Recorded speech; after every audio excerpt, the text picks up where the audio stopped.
Seja muito bem-vindo ao Growth Diaries. Meu nome é Victor Mignoni, me segue lá no Instagram. O episódio de hoje foi gravado com meu amigo André Nunes. A gente conversou sobre tecnologia, sobre micro-SaaS, sobre empreendedorismo. Porém, no episódio você não vai ouvir a minha voz, porque eu tive um probleminha aqui com o microfone.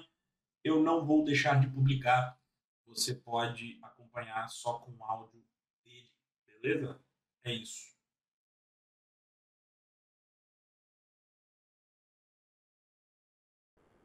Perfeito. Vitor, obrigado pelo convite, meu brother. Como você mesmo falou, logo mais nos encontramos. Espero que a gente faça um treininho também. Então, depois a gente explica essa história aí. Pô, passei o final de semana inteiro assistindo luta. Tô muito na pilha com isso aí. Mas, cara, sou André, sou mineiro, mas tem um tempinho que eu saí de lá. Comecei a minha trajetória, assim, tanto estudando quanto profissionalmente, quando eu tive a oportunidade, assim, acho que um ponto de virada para mim, quando eu fui morar na Coreia do Sul, e aí isso virou minha vida de ponta cabeça, de maneira muito positiva. Então, comecei profissionalmente lá, trabalho com tecnologia há 12 anos, desde o desenvolvimento de software, gestão de tecnologia, gestão de produto digital, e, consequentemente, pisando muito também no mundo de growth. Acho que é um mundo que sempre esteve muito próximo acho que pelo meu apetite de ser um generalista, né? Tipo, o meu ponto forte sempre foi a tecnologia, mas sempre olhando para a realidade do negócio. Então, é isso. Comecei minha trajetória lá atrás. Sou engenheiro eletricista de formação, mas fui para a computação muito cedo, então trabalho com desenvolvimento desde muito cedo. Voltei para a Coreia depois para poder fazer mestrado. Então, cara, desde 2016, trabalhando ali um pouquinho com machine learning, com AI, com coisas que estão super no hype agora. Eu brinco que eu trabalhava com isso quando tudo era mato ainda, então tem algumas histórias boas para contar também sobre esse assunto. E aí, quando eu voltei para o Brasil, eu fui trabalhar com consultoria estratégica. Acho que foi até, inclusive, quando eu troquei um pouco de ideia com o Vitor a primeira vez, assim. Tem um apreço muito grande. A minha escola de formação é a consultoria estratégica, então eu trabalhei na McKinsey por um pouco mais de 3 anos. Depois saí de lá para empreender, para trabalhar numa startup chamada Beck. A Beck foi comprada pelo grupo Localweb, fui CTO no processo de transição, depois do M&A. Então, cara, caos total instaurado depois que a empresa é comprada, vivi um pouco desse momento. E no ano anterior, né, no ano passado, eu fui tocar a parte de tecnologia e produto digital no Grupo Iguatemi. Então, fiquei um tempo ali, cuidando da operação do Iguatemi 365, um marketplace para marcas de luxo. Vivi muito a realidade de marketplace num contexto bem nichado, né, que é o mercado de luxo brasileiro. Foi uma experiência super rica fazer parte de um grande grupo, mas nesse contexto de digitalização, com todo o contexto pós-pandemia, o varejo mal das pernas, super difícil e tudo mais. Então foi um momento muito enriquecedor da minha carreira, mas também muito desafiador, sabe? E aí, ano passado, tomei a decisão de falar, sabe de um, vou me lançar de novo. E acho que essas são as histórias mais recentes que eu tenho para contar. Vamos empreender de novo. E desde o ano passado, eu me dedico a construir os meus negócios. E digo meus negócios mesmo. Estava comentando para o Vitor agora há pouco aqui. Hoje, eu sou CTO numa startup chamada Garco. E aí, naturalmente, sou responsável pela parte de crescimento e tecnologia. Estou também como diretor na Nave 9, e a gente constrói soluções de tecnologia para tudo quanto é tipo de cliente, desde clientes aqui na Faria Lima até clientes do agro no interior do Rio Grande. Então, o espectro de clientes é enorme. E também tenho brincado um pouco com micro-SaaS. Então, a gente pode falar um pouco desse viés de construir coisas sozinho, de, cara, acordar no final de semana com uma ideia maluca e falar, sabe de uma? Eu vou construir e ver se alguém está disposto a pagar por isso.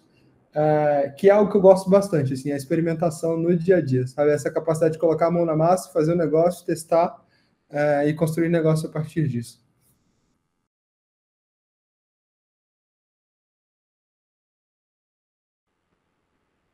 Legal.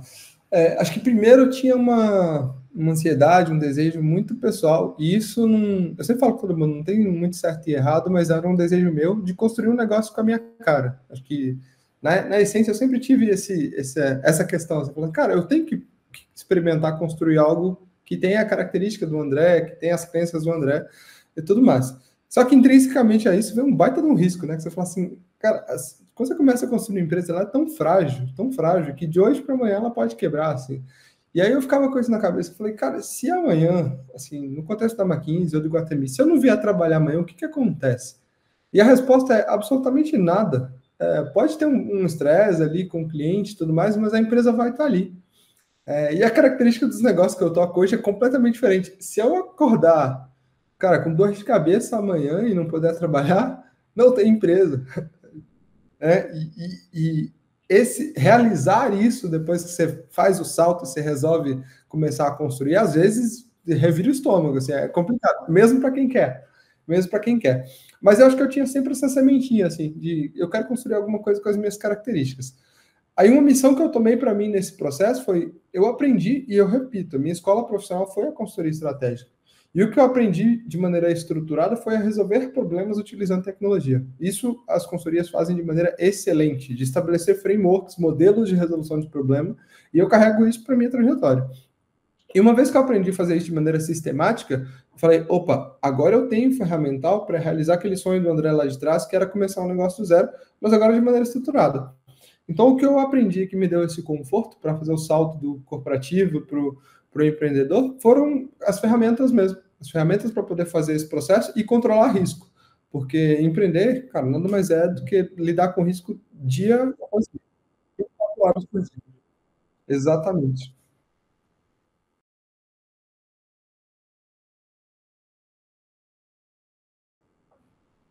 Cara, eu acho que o que mais me desgastou nesse processo é porque eu me rendi muito ao mito do VC Track, né? Da esteira de VC, que é muito fomentado. Eu já vou explicar um pouco, traduzir um pouco disso para a galera que talvez não esteja familiar, que é muito fomentada pela narrativa do cara que está no palco, do cara que deu certo.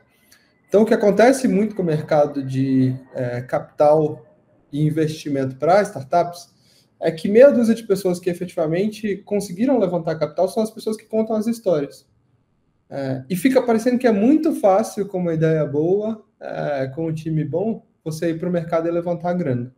Quando, na realidade, não é nada trivial o processo, e é quase que dizer que você tem que se preparar para a especificidade do processo. Eu faço o paralelo seguinte, é como se você estivesse no colégio ou na faculdade e você estivesse se preparando para a prova, e não para ter o conhecimento.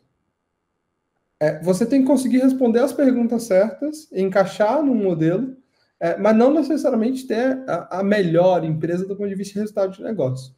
E a gente sofreu muito principalmente no contexto da Garco, tá? De acreditar nas narrativas que às vezes eram contadas para a gente. Assim. A gente contou muito com, vamos conseguir levantar e tudo mais. E eu posso te dizer, porque eu tenho documentado, assim, a gente fez mais de 40 conversas para conseguir ter pelo menos uma centelha de comprometimento de alguém como investidor. E ainda assim foi a duras penas, né? No nosso caso, a gente operou com capital próprio, assim, por um bom tempo. Conseguimos um parceiro estratégico que nos permite operar hoje. Então, a gente tem um parceiro que nos ajuda muito na parte operacional. A gente se aproximou muito de um fundo. Mas acho que isso foi o que mais pegou para a gente, porque a gente viu que muito investidor, até investidor anjo, que eu revisitei muito a maneira como eu entendi o investimento anjo, mesmo sendo investidor, eu falei assim, cara, tem gente que está querendo te sugar e testar a tua tese até o final das contas, mas na verdade não está querendo estabelecer aquele compromisso. Então hoje eu tomo muito cuidado e eu tenho uma preferência muito pessoal por construir coisas bootstrapping mesmo, cara, de tomar o risco, mas fazer negócios que são geradores de caixa. Essa é uma preferência pessoal minha. Entendo melhor o mercado de VCs e hoje faço a opção por não querer navegá-lo. Posso mudar minha cabeça mais para frente, mas hoje essa é a principal visão. E aí, respondendo objetivamente a tua pergunta, foram os piores dias, porque eu já saí de reuniões falando, caramba, conseguimos, levantamos 1,5 milha, para ter que ficar ali sendo cozinhado pelo investidor por mais de 2 semanas, até chegar no limite e falar, cara, esse cara não vai se comprometer, vamos embora procurar uma alternativa. Então, eu já tive os melhores e os piores dias com as mesmas situações. Em contrapartida, cara, você tomar 10 nãos no mesmo dia, depois de ter passado 1 semana só fazendo apresentação e gastando horas e horas conversando com o investidor, também é duro. E é duro porque você pega nesse momento onde você está empreendendo, são só os sócios que estão envolvidos no negócio, você gasta boa parte do seu tempo ali. Então, o tempo gasto com isso é tempo que você não gastou na operação. É tempo de receita que você tem que ter.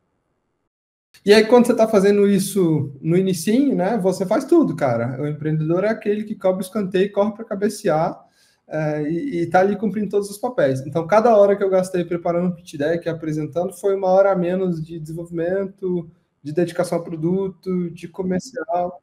E aí fui desafiado a um negócio que hoje eu aprendi, eu falo com um pouquinho mais de propriedade, que é, cara, vender é o que resolve os problemas, não importa o momento em que você está. Então, o André, que é o cara de tech, se tornou um pouquinho mais vendedor e aprendeu a apreciar cada vez mais a disciplina de vendas.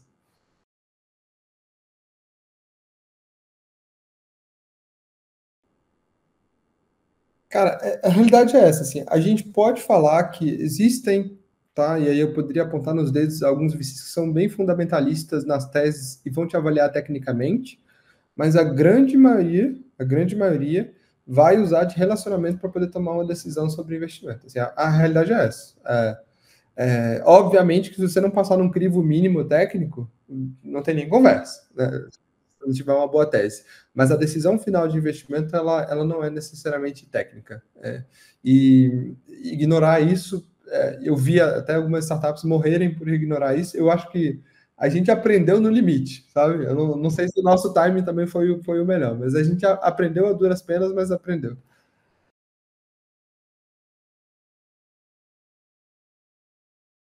Claro, deixa eu contar um pouquinho mais de detalhes dos projetos, né? Na Garco, a gente oferece financiamento para tratamentos de saúde, e esse mês, particularmente de agosto, tem sido um mês de reestruturação. A gente se aproximou de um grande parceiro que tem nos ajudado com toda a parte de estruturação do fundo mesmo, que é a origem do capital que a gente empresta. Mas quais são as operações que a gente faz hoje, né? A gente credencia clínicas do país inteiro para que essas clínicas passem a oferecer o crédito Garco como uma solução de pagamento. Então, nós somos hoje uma solução de pagamento na ponta. O Vitor pode chegar numa clínica credenciada e falar assim, cara, não consigo pagar com cartão de crédito, vocês têm alguma condição diferenciada para me oferecer? A clínica pode oferecer Garco como a solução de pagamento e a gente financia, parcela os tratamentos para o paciente final. Esse é um momento de reestruturação, porque a gente está revisando toda a nossa esteira de produto para que esse produto seja mais fluido. A gente já tinha uma jornada 100% digitalizada, mas aí a realidade da economia real, do Brasil real, nos fez a ser provocado e falar assim, opa, a gente está desenhando um produto que talvez tenha muito fit para um mercado muito digitalizado. Por incrível que pareça, tá? A gente tem uma jornada digital que ela foi questionada pelos pacientes e aí a dona Maria, que é paciente da clínica lá no interior, estava perguntando assim, como é que é esse negócio de assinatura digital? Não sei se eu confio nisso e tudo mais. Então, a gente tem se provocado para evoluir o produto, avaliando a realidade do resto do país, e não só ficando preso aqui no eixo Rio-São Paulo. Então, agosto a gente deu uma revirada total no produto e, cara, a intenção é que a gente volte no mês de setembro colocando o pé no acelerador de novo. É aí que estamos.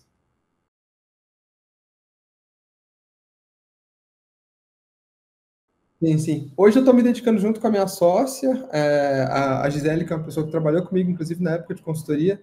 A gente tem uma história legal com o nome Garco, né? A simbologia do nome é garra e coragem.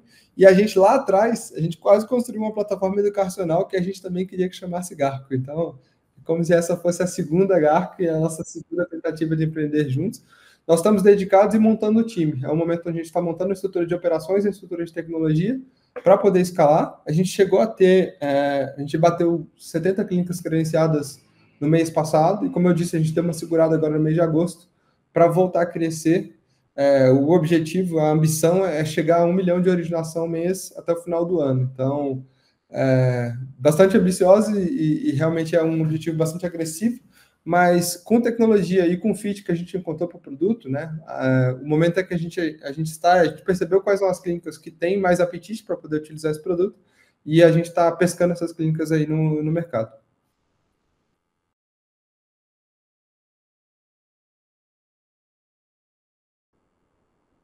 A gente tem testado muita coisa e aí para mim é esse o fundamento de growth é testar e aprender e voltar e fazer a lição de casa para ver o que funciona. A gente começou fazendo muito odontologia, porque é um público que tem pouca cobertura para os planos de saúde, então já existia a dor ali mais latente, e um público que está mais acostumado a procurar alternativas. Só que a gente acabou encontrando um fit muito interessante em franquias de fisioterapia. Foi uma surpresa muito positiva. E é um vetor de crescimento que a gente está querendo experimentar agora. Acabou que indicações se tornaram um vetor de crescimento muito forte, e a gente está sendo forçado a criar um programa de indicação aqui, porque a necessidade veio, as clínicas falaram, tá, mas o que eu ganho se eu levar vocês adiante? E eles estavam dispostos a fazer de maneira orgânica, então a gente até está revisando como é que a gente faz para incentivar mais ainda esse comportamento, né? Através de crescimento via franquias e redes de franquias. E estamos experimentando agora também, entrando no mês de setembro, dando um pouco de spoiler, a parceria com hospitais e prestadores que têm um porte maior. Porque a clínica ainda tem uma relação muito individualizada com os pacientes, né? A clínica, ela existe ali por si só. O hospital, ele tem uma rede de fornecedores, de médicos e tudo mais, e a gente está testando como é que a gente se encaixa nesse arranjo, que é completamente diferente. Na clínica, o gestor é o próprio profissional de saúde. No hospital, você tem dois tomadores de decisão, né? Você tem o gestor hospitalar, propriamente dito, e você tem o cara técnico, que aí pode ser um médico, pode ser um profissional da saúde de fato. Então, o momento que estamos é tentar entender se o nosso produto se encaixa também nessa realidade para explorar um outro vetor de crescimento diferente, mas que vai nos dar uma escala bem, bem interessante também. Então,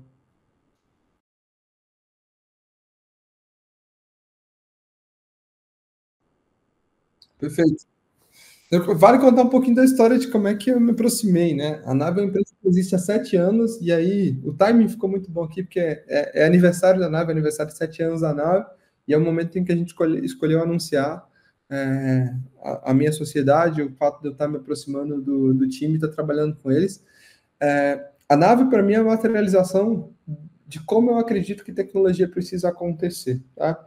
Eu já tinha conhecido, através da indicação de um amigo querido, o Alan Leite. Curiosidade completamente aleatória. Falei com o Alan hoje, ele está subindo Monte Fuji hoje. Assim, é esse tipo de amigo que faz essas conexões, né? É um cara que eu respeito bastante, e ele me conectou com o Matheus, que é sócio fundador da Nave.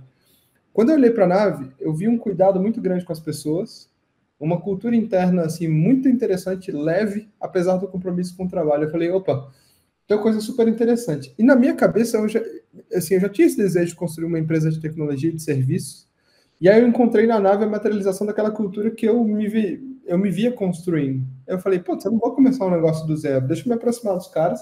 Cara, e bateu muito, assim, foi muito sinérgico. Eu trazia esse approach de um pouco mais de organização nos processos, métodos, frameworks, e eles tinham muita excelência na qualidade de treinar profissionais de tecnologia, que é uma dor do mercado, né? A gente teve esse boom aí do mercado de tech, e aí bootcamp para cima e para baixo, e muita discussão, assim, sobre a qualidade dos profissionais formados. E aí eu olhei para a Nave e falei, cara, eles formam muito bem, tem uma cultura leve e entregam software de qualidade. A gente foi se aproximando de maneira muito orgânica, eu fui fazendo projeto junto com eles, trazendo eles comigo em projetos de consultoria que eu fazia, e eles foram me levando em projetos onde eles estavam. E aí esse match aconteceu de maneira muito natural, e aí essa semana, culminando essa semana da gente anunciar o fato de eu estar entrando como sócio-diretor lá também, e visando trazer novas oportunidades aqui, olhando muito para o viés de dados, de inteligência artificial. Eu, particularmente, sou muito crítico, eu trabalho com o tema desde 2013. E então sou muito crítico de vendo que a galera está enfiando AI em tudo quanto é lugar, e alguns lugares faz sentido, mas outros nem tanto. Então eu quero trazer um pouco desse pragmatismo, e a Nave é esse vetor assim, de levar a tecnologia para clientes. Somos uma empresa de serviço, a gente entrega produto digital, a gente resolve problemas utilizando tecnologia, e eu tenho puxado um pouco desse viés consultivo, dessa minha experiência com grandes clientes, para trazer para uma realidade de clientes médios, mas também levando a Nave para resolver problemas desses lugares onde eu já passei, tá? Que acaba acontecendo de maneira muito comum, assim. André, volta aqui para ajudar a gente a resolver isso, aquilo. Então agora eu vou junto com a Nave resolvendo esses problemas, tá? Tem sido uma experiência muito legal, e na Nave eu também fui forçado, né? Fui convidado a fazer esse exercício de virar meio vendedor também, porque querendo ou não, a venda B2B é um negócio interessante, assim. Eu tenho estudado muito, muito isso, e tenho aprendido muito, porque ela é uma venda muito relacional, no fim das contas, né? Você pode falar que, putz, a empresa é grande, isso, aquilo, mas o tomador de decisão, cara, é um CPF, uma pessoa. E você não pode esquecer disso, assim, esse é o fundamento de vendas que eu aprendi, como eu disse, né, tenho um apreço enorme hoje, sendo uma pessoa que exercita um pouco isso. Né? E aí, pensando em growth, Vitor, eu gosto de chamar atenção por um ponto. Assim, eu penso nos meus projetos como um flywheel pessoal. A gente fala muito de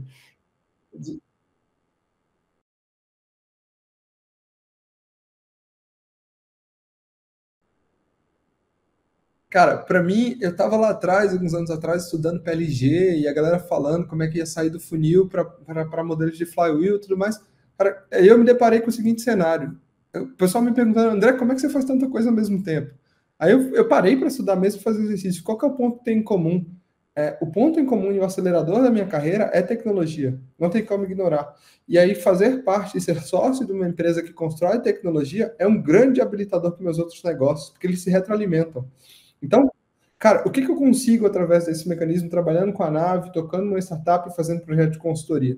Eu consigo projetos que se retroalimentam, tá? Então, eu estou sempre conversando com o público de tecnologia através da nave. Eu tenho acesso a muitos desenvolvedores, designers, pessoas de produto. A gente rodou um processo seletivo.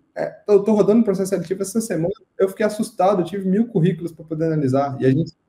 E a gente abriu a vaga por 4 ou 5 dias. Por quê? Porque eu estou comunicando muito forte com esse público. Então, eu não tenho um problema hoje que vários gestores de tecnologia têm, que é contratação. Cara, eu consigo um pipeline muito fluido de contratar gente de tecnologia, escalar as operações dentro da nave. Conforme eu tenho clientes com necessidades que são compatíveis com meus outros negócios, esses negócios se retroalimentam.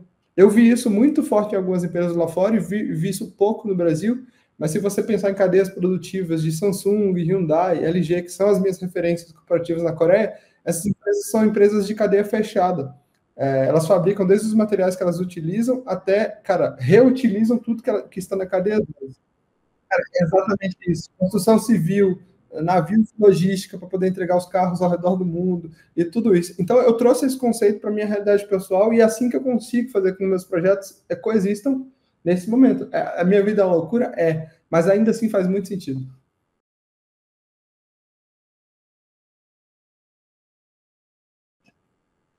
Perfeitamente. E assim como o meu terceiro projeto que eu me dedico aqui, que é a Etsy, e que também apareceu de maneira muito orgânica.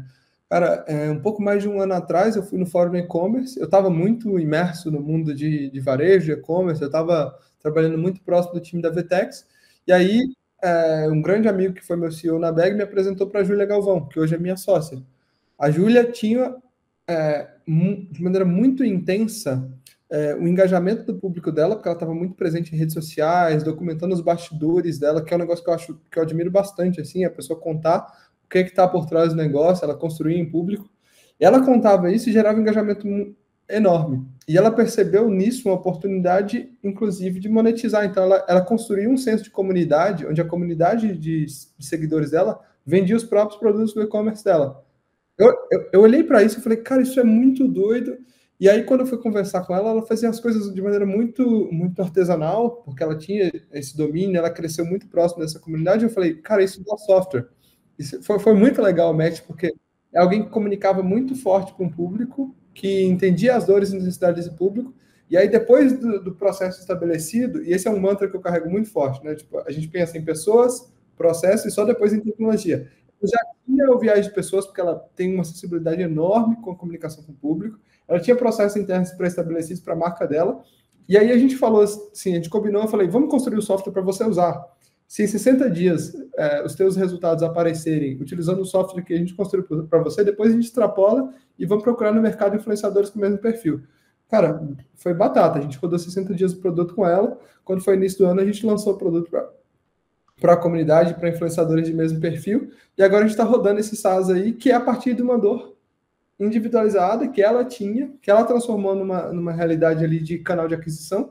E a gente está com esse SaaS rodando. A Ads é uma plataforma de marketing de comunidade. É o viés de afiliado, mas com a proximidade muito forte, e é uma tendência forte, principalmente para 2024, de você ter senso de comunidade nos seus afiliados. As pessoas pertencem e, por pertencer, elas estão dispostas a levar a tua marca adiante.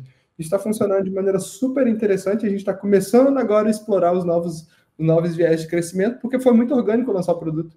A gente lançou para a base que já existia dela, e agora a gente está vendo como é que a gente extrapola isso.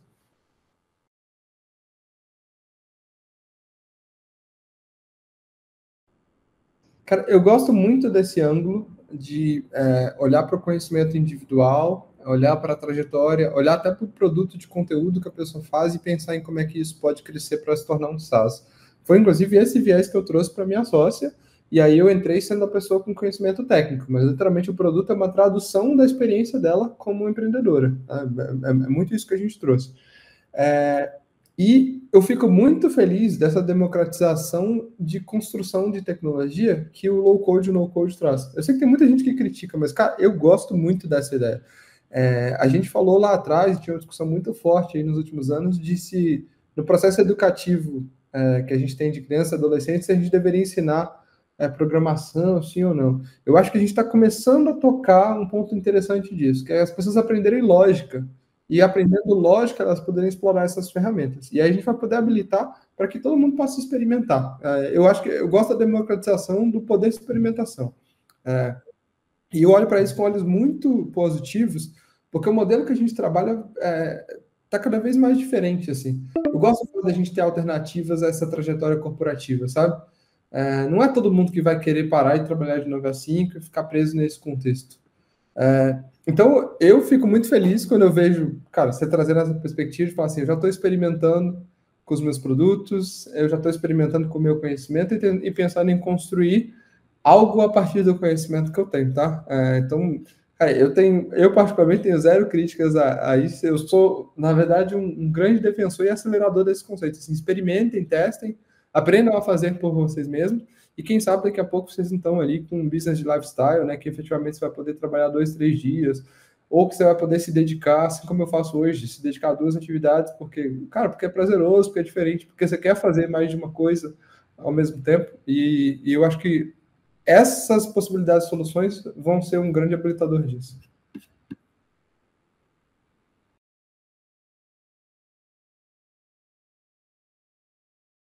Ainda existem momentos de se dedicar bastante, de ter um altíssimo compromisso com várias horas de trabalho. Não quer dizer que construir um negócio desse é um negócio fácil, né? Esse é o ponto. Mas você tem aquelas curvas também de... Existe um momento de se dedicar, de trabalhar ali muitas horas. Eu passei por vários momentos assim, ainda vou passar por vários outros na minha carreira, até para você se estabelecer e chegar no momento e falar assim, cara, agora sim eu posso fazer isso por opção. Eu quero continuar, mas eu vou ter a opção de ter uma vida mais tranquila, de reduzir um pouco a carga, de me dedicar à família. Eu acho que esse é o aspecto primordial, assim, a gente poder ter opções.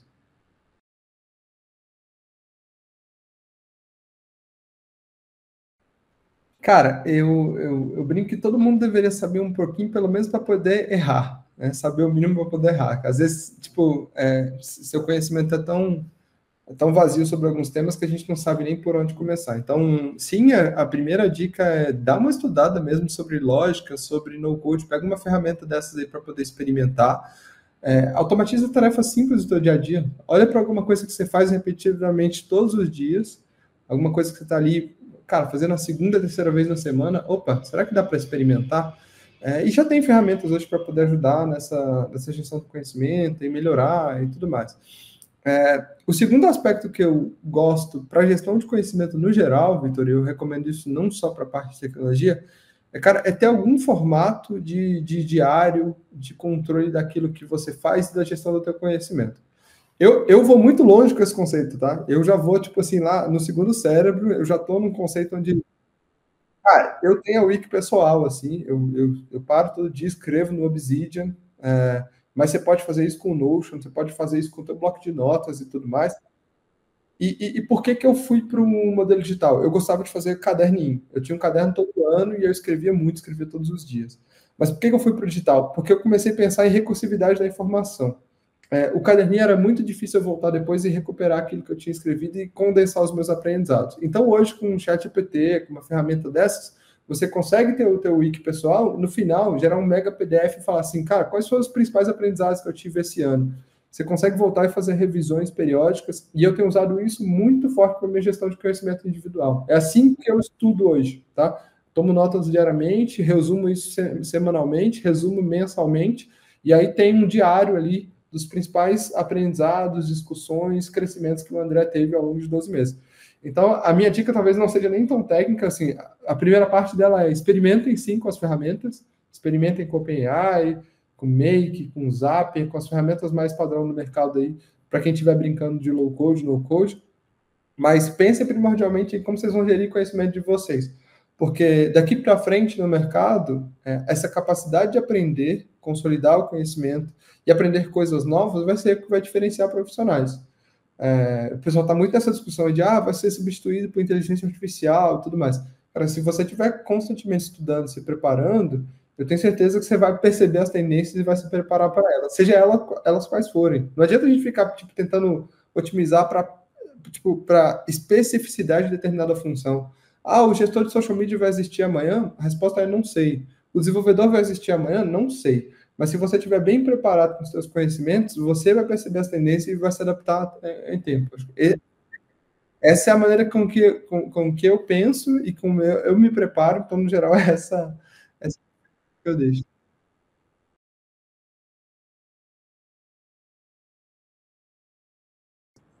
Cara, muito feliz. Vou sempre deixar à disposição aqui as minhas redes sociais. Quem quiser procurar, pode procurar André Nunes aí no Instagram, LinkedIn, porque eu estou sempre disposto a trocar ideias sobre isso, principalmente sobre aprendizado. Tecnologia é um viés forte que eu tenho, mas pensar em aprendizado contínuo é o que me mantém ativo, sempre animado para falar dessas coisas. É uma satisfação enorme. Quem me acompanha na rede social vai ver a quantidade de coisa aleatória que às vezes a gente mistura. Então a gente brincou aqui, falou sobre jiu-jitsu, cara, eu gosto de falar muito sobre música, sobre viagem, várias outras coisas, tudo permeando assim, porque a gente é uma extensão muito, muito, muito maior do que às vezes a gente expressa. E, Vitor, fica aí já o nosso combinado de poder fazer um treino e depois puxar aí, tá?